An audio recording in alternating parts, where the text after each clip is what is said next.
মানুষের জীবনের দাম কি তবে মাত্র ৫ টাকা? বিদেশের মাটিতে হাড় ভাঙা খাটনি শেষে দেশে ফিরেছিলেন আলমগীর হোসেন। আপনজনের সাথে শান্তিতে থাকার কথা ছিল তার, অথচ সামান্য একটি বিদ্যুৎ বিলের লেনদেন নিয়ে যে এত বড় ঘটনা ঘটবে তা কেউ কল্পনাও করেনি।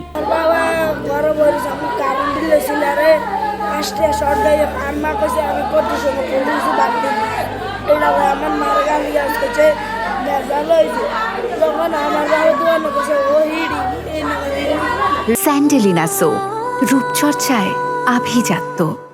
শনিবার রাতে স্থানীয় এক চায়ের দোকানে তুচ্ছ তর্কের জের ধরে শুরু হয় এই নির্মম হামলা।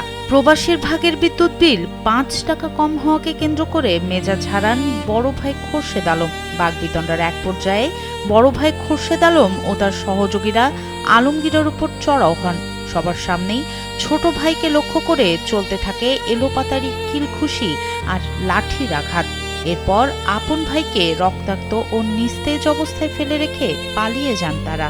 ইফতারের সময় বড় ভাই গালাগাল নানান কিছু কইছে, এখন কোয়ার পরে চিল্লাচিল্লি হয়েছে, চিল্লাচিল্লি করছে সামান্য বললো ৫ টাকা বলে আমি আসি ৫ টাকা মানে কত হয়েছে বাইরের লগে কিভাবে ঝগড়া লাগবো, এই ঝগড়ার কারণে এই অবস্থা করছে।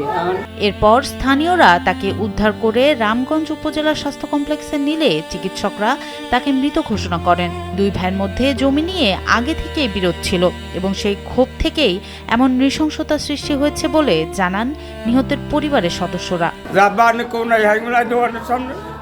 এখন গাড়ি লোন তাড়াতাড়ি আমাদের শেষ আমার অবস্থা ভালো না, এখন গাড়ি লোন তাড়াতাড়ি তোরা এখান থেকে গাড়ি লিয়ে আয়, আমি এখানে গাড়ি পাই না এ কত হরে গাড়ি লিয়ে আসে নানি নামানের পরে দিতে যাই তো অনেক বয়সে চা খাইবে এমন টাইমে দিচ্ছে বাড়ি কি বেড়ায় দিছে কি চেহারা খেতে না যাই দে অবস্থা।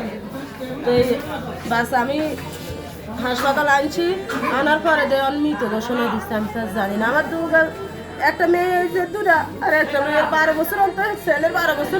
রামগঞ্জ থানার ভারপ্রাপ্ত কর্মকর্তা মোহাম্মদ ফিরোজ উদ্দিন চৌধুরী জানান, এই ঘটনায় মামলার প্রস্তুতি চলছে এবং জড়িতদের ধরতে অভিযান অব্যাহত রয়েছে।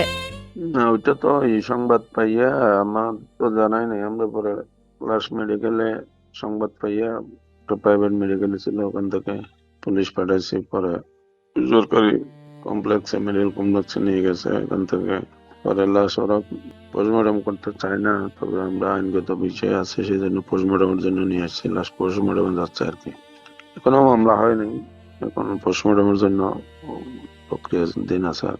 সামান্য ৫ টাকার তুচ্ছ হিসাব মেলাতে গিয়ে বড় ভাইয়ের লাঠির আঘাতে প্রাণ দিতে হলো আপন ছোট ভাইকে। এ ঘটনায় এলাকায় এখন চরম উত্তেজনা বিরাজ করছে। সনম সিদ্দিকী, কালবেলা।